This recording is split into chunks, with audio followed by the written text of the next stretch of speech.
दोस्तों, आज मैं आपको जो कहानी सुनाने जा रही हूँ, ये कहानी है काली बेटी की किस्मत की। तो चलिए दोस्तों, देखते हैं आज की ये कहानी। ये कहानी जबलपुर की है। जबलपुर के एक छोटे से गांव में आनंद और उसकी पत्नी सीमा रहती थी।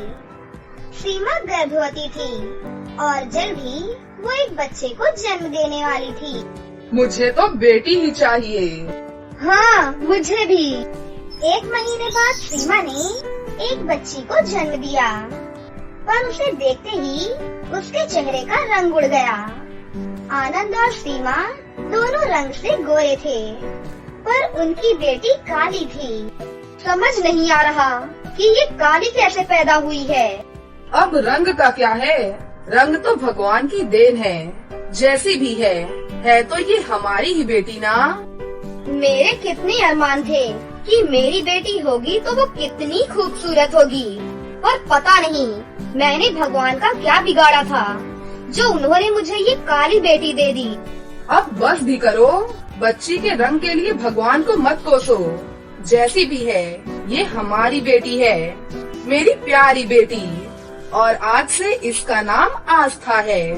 आनंद को काले रंग से कोई ऐतराज नहीं था, पर सीमा को काला रंग बिल्कुल भी पसंद नहीं था। बचपन से ही सीमा आस्था को बिल्कुल भी पसंद नहीं करती थी। माँ, मुझे वो लाल रंग का फ्रॉक चाहिए। किस लिए? तू इतनी काली है और तुझे लाल फ्रॉक क्यों चाहिए? वो लाल फ्रॉक पहनकर तू और भी ज्यादा काली लगेगी। सीमा, अब बस भी करो। वो काली है, इसमें उसकी क्या गलती है? हाँ, सारी गलती तो मेरी ही है ना, जब मैं इसकी माँ हूँ। सीमा की ये बातें सुनकर आस्था रो पड़ती है।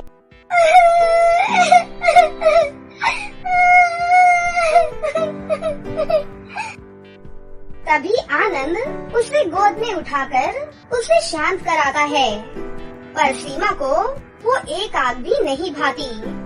खैर, एक साल बाद सीमा ने एक और बच्ची को जन्म दिया। ये बच्ची बहुत ही गोरी थी, जिसे देखकर सीमा बहुत खुश थी। आखिर भगवान ने मेरी सुन ही ली। देखिए ना, देखिए कितनी गोरी है। ये सब तो ठीक है, पर अब तुम दोनों बच्चों में रंग की वजह से भेदभाव मत करना। आप तो ऐसे बोल रहे हैं जैसे मैं आस्था की सौतेली माँ हूँ। मेरा बोलने का ये मतलब नहीं था। मैं सब समझती हूँ। तुमसे तो बात करना ही बेकार है। आनंद ने बच्ची को अपनी गोद में उठाया। अरे रे रे, मेरी लाडली, रो मत, रो मत। लाइए, मुझे दीजिए। ये मेरी लाडली है और इसका नाम भी मैं ही रखूंगी। और ये बहुत गोरी है, इसके लिए इसका नाम है कनक। अच्छा नाम है। कनक के जन्म के बाद सीमा ने आस्था पर ध्यान ही देना छोड़ दिया। वो बेचारी बच्ची कोने में बैठकर रो रही थी।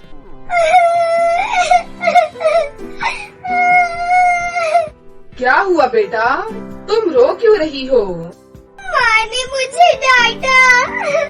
कोई बात नहीं। अच्छा ये बताओ, तुमने खाना खाया या नहीं? नहीं। क्यों? शाम के 6 बज रहे हैं और अब तक तुम्हें खाना नहीं मिला। माँ ने कहा था कि वो कनक को सुलाने के बाद खाना देंगी, पर अब तक वो नहीं आई। आनंद समझ गया था कि सीमा कनक और आस्था में भेदभाव करने लगी है। इस पागल औरत को समझाकर कुछ नहीं होगा। इसके लिए मुझे खुद ही आस्था का ख्याल रखना होगा। उस दिन से आनंद ने खुद आस्था की देखभाल करना शुरू की। वो आस्था को खाना खिलाता था और स्कूल भी छोड़ने जाया करता था। बाप बेटी का रिश्ता और भी ज्यादा मजबूत होते जा रहा था। 10 साल बीत गए। कनक 10 साल की थी और आस्था 15 साल की।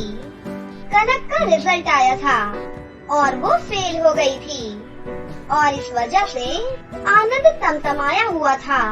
कनक, ये कोई मार्क्स है? हिंदी में 2 मार्क्स, मैथ में 4 और साइंस में 6। तुम्हारी बहन आस्था स्कूल में फर्स्ट आती है और तुम हो कि तुम पास भी नहीं हो पाती। शर्म नहीं आती तुम्हें? आनंद कनक को डांट ही रहा था कि तभी सीमा वहाँ पर आ गई। अब कम से कम इस काली का नाम लेकर मेरी बेटी को तो मत डांटिए। क्या हुआ, बस मार्क्स ही तो कमाए है ना। सीमा, ये तुम्हें आम बात लग रही है? जब फेल होगी ना तो पूरी दुनिया हम पर हंसेगी। वैसे ही कहाँ कम हंसते हैं लोग। काली की माँ बोलकर सब लोग चिढ़ाते हैं मुझे। ये काला रंग ना हुआ है, श्राप हो गया है। उसका काला रंग तुम्हें दिख रहा है पर उसकी इतनी सारी खूबियाँ तुम्हें नहीं दिखाई देती।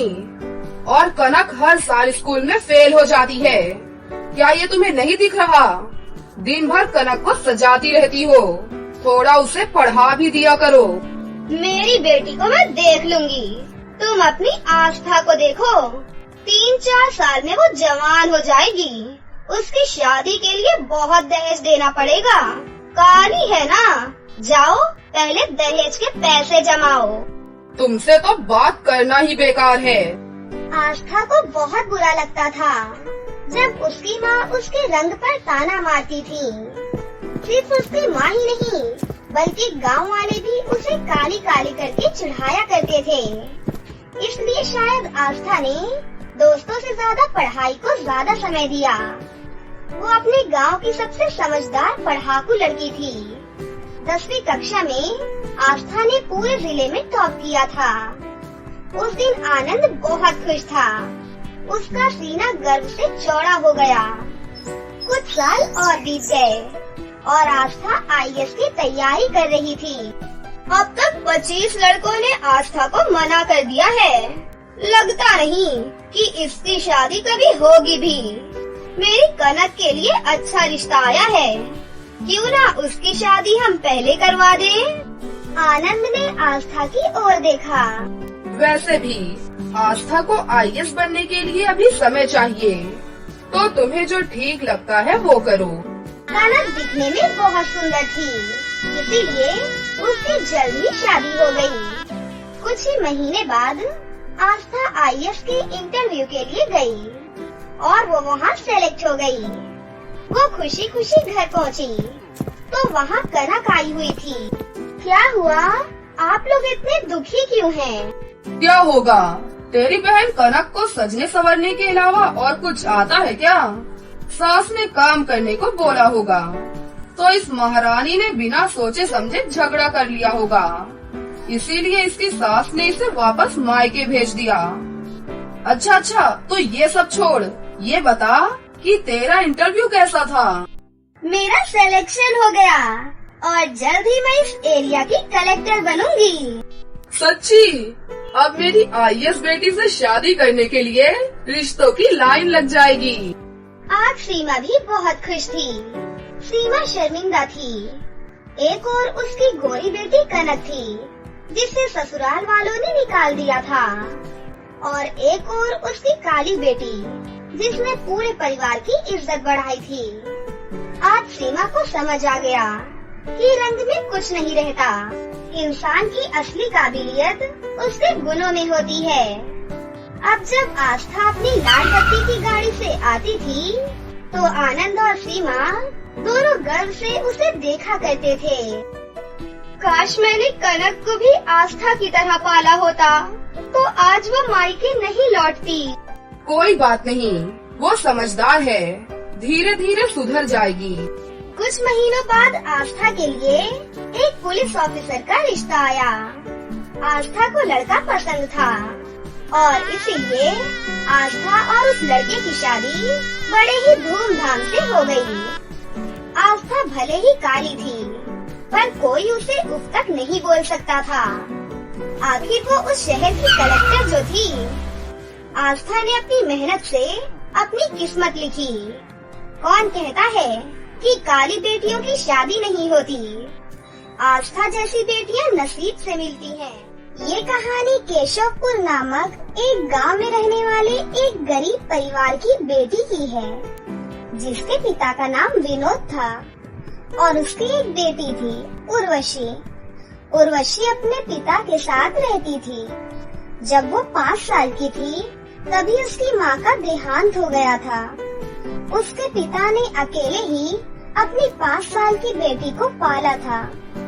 उर्वशी दिखने में बचपन से ही बहुत सुंदर थी और पढ़ने में भी बहुत होशियार थी। उर्वशी के पिता पास ही के गांव में एक सेठ के घर काम किया करते थे। अरे कहाँ मर गया तू? जल्दी मेरे जूते ला, मुझे वरुण के स्कूल जाना है। आज मेरे बेटे की परीक्षा का रिजल्ट आ रहा है, मुझे टाइम से पहुंचना है। ये लीजिए साहब आपके जूते। सेठ खूब तैयार होकर अपने बेटे के स्कूल जाता है, लेकिन जब उसको अपने बेटे का रिजल्ट मिलता है तो वो गुस्से में घर आता है और अपने बेटे को खूब डांटता है, क्योंकि वरुण की परीक्षा में बहुत ही कम नंबर आए थे। और दूसरी तरफ विनोद जब अपने घर जाता है तो उसकी बेटी उर्वशी जल्दी से अपने पिता के पास आती है। पिताजी, ये देखिए, मैं अपनी क्लास में फर्स्ट आई हूँ। अरे वाह मेरी बेटी, शाबाश। विनोद और उर्वशी बहुत खुश थे। सब सही से चल रहा था और समय बीतता गया। अब उर्वशी बड़ी हो गई थी और वो कॉलेज जाने लगी थी, और दूसरी तरफ सेठ का बेटा वरुण भी बड़ा हो गया था और वो उर्वशी के साथ ही कॉलेज में उससे एक बड़ी क्लास में पढ़ता था। लेकिन वो कॉलेज में पूरा दिन अपने दोस्तों के साथ घूमता रहता था और पढ़ाई पे कुछ खास ध्यान नहीं देता था। ऐसे ही एक दिन, उर्वशी बेटा, मुझे जल्दी से खाना दे दो, मुझे जल्दी जाना है। सेठ ने आज मुझे जल्दी बुलाया है। लेकिन पिताजी, अभी तो मुझे खाना बनाना है, आप थोड़ी देर रुकिए। नहीं बेटा, अभी मैं चलता हूँ, नहीं तो सेठ गुस्सा होगा और बाहर कुछ खा लूँगा मैं।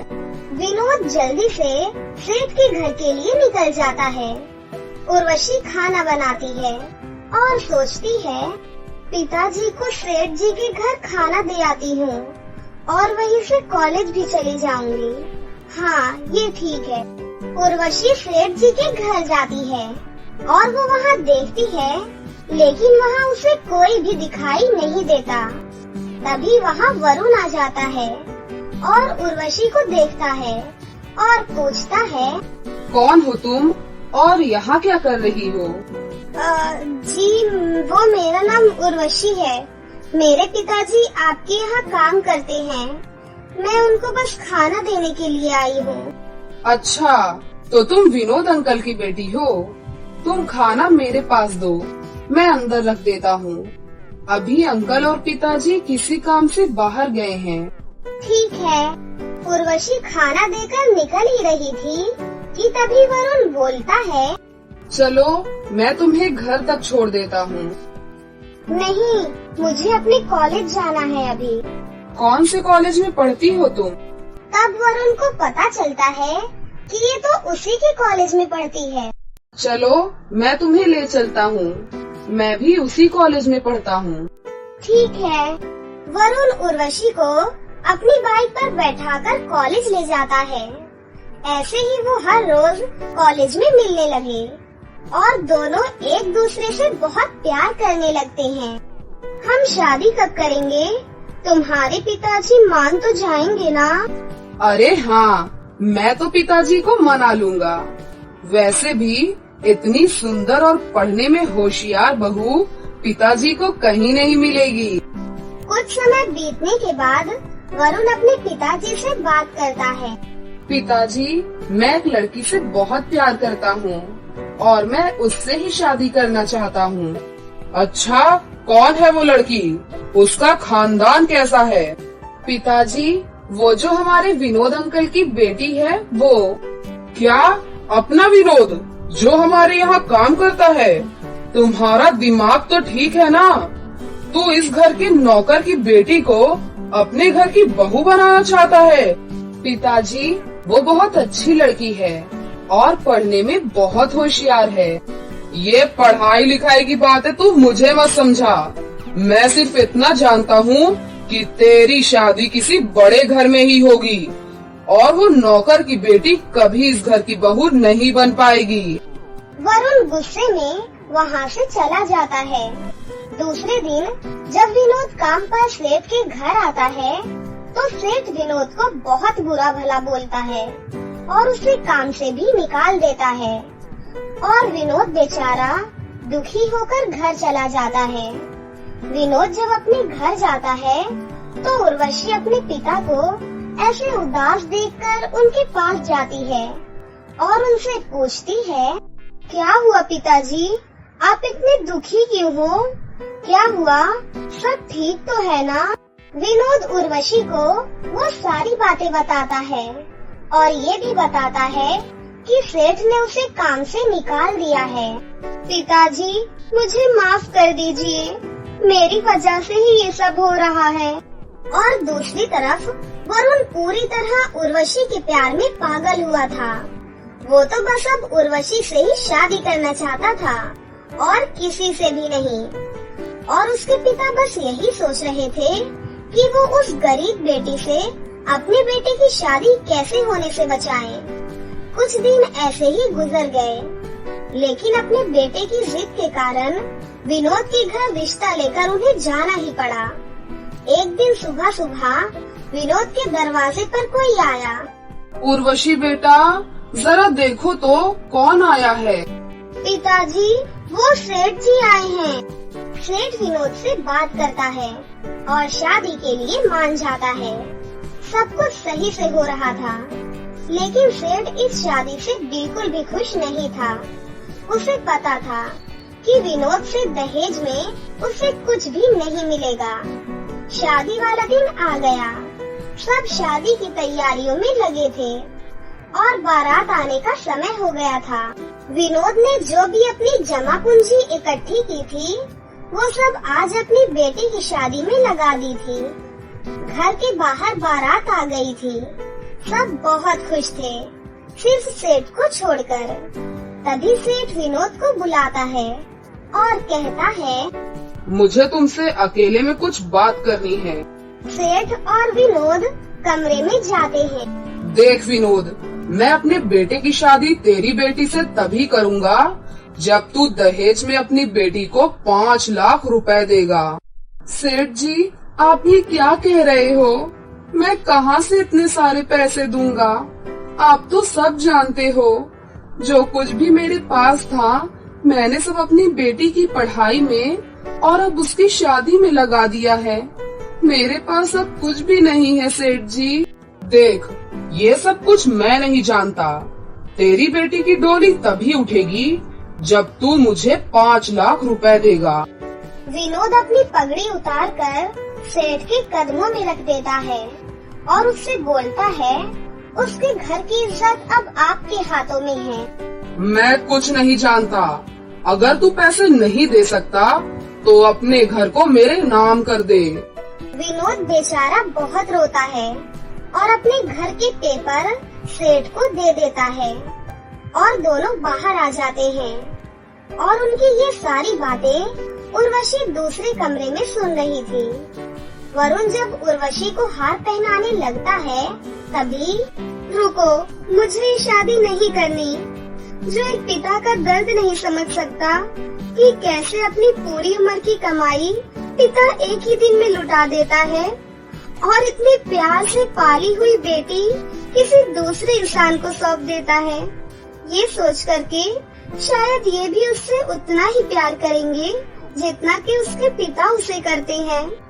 तुम जैसे लालची लोगों की जगह तो जेल में है। चलो वरुण बेटा, हमें ऐसे गरीब परिवार में शादी नहीं करनी। उर्वशी, मुझे कोई दहेज नहीं चाहिए, मुझे सिर्फ तुमसे शादी करनी है।